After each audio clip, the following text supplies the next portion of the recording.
Hi, I'm Richard. And I'm Emma. And this is the Travelling Potpourri's Top 5 Guide to Egypt. We spent 2 weeks in Egypt. We started at Cairo, got the train down to Luxor, then went to Hurgada. And this is everything that we learnt. Tip number 1, the pyramids are not the main event. Giza itself is not a particularly nice place. There are stray dogs, lots of dust and a few souvenir shops. We did stay in Giza. Our hotel, the Pyramid View Hotel, was about $40. It was very basic, but it had a good breakfast and a really cool view of the pyramids from the roof. Giza is about half an hour, 45 minutes from Cairo, so you can easily stay there and do a day trip. Staying in Giza does allow you to have breakfast looking at the pyramids though, and you can get to the site early. We'd recommend getting a guide, which your hotel can help with, but the quality of them does vary quite a lot. The evening light show over the pyramids wasn't great to be honest, but we watched it for free from the roof of a local hotel, so there's no need to pay to see it. The pyramids are empty. All the artefacts are in the museums or have been stolen over time, so you need a good guide or book to help you bring them to life. Number 2, the Cairo to Luxor train. We had a private sleeper carriage. Our hotel helped us book tickets, or you can go to the station yourself and book them directly.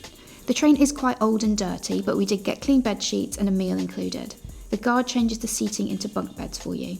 Take snacks, sanitizer, a jumper, earplugs, eye mask and loo roll. It's a fun experience. It covers one night's accommodation, and if you want to see more, we've done a YouTube short on it.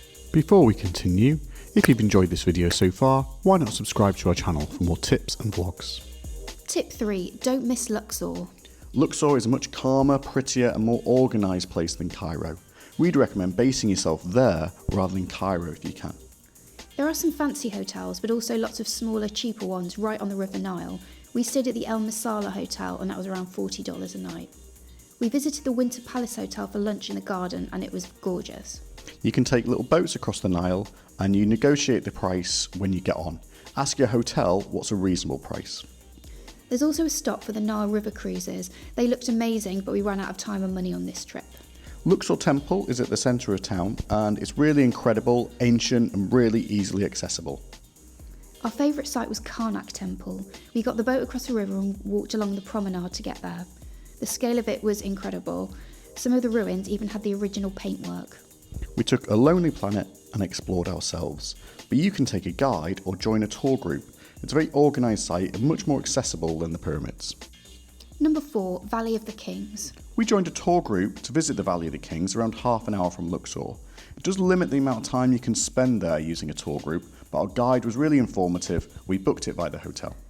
It didn't look how I expected it to, but it is very organised and there's a map of the site so you can plan your visit and choose which tombs you want to see. The paintings and carvings have been protected from light and human contact, so they're really well preserved. It's really hard to imagine how old these tombs are. There's 63 of them, and the oldest is from around 1539 BC. The treasures from inside were relocated to museums, mostly in Cairo. For example, Tutankhamun now lies in the Grand Egyptian Museum in Giza. Sadly, a lot of the artefacts were lost or stolen over the years. We'd highly recommend going to see the Valley of the Kings. Some of the tombs there are incredible. Our last tip is to just relax. Egypt is really hot, so get to all the sites early and be prepared with hats, water and sun cream.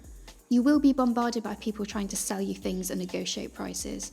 We didn't find it to be too aggressive, but it is relentless. We went for 2 weeks and balanced out sightseeing with the all-inclusive resort in Hurgada for a few days. I did some scuba diving in the Red Sea, and it was a really welcome break from the madness of Cairo and the heat of Luxor. The scuba diving area clearly has seen better times, but we still saw some good fish.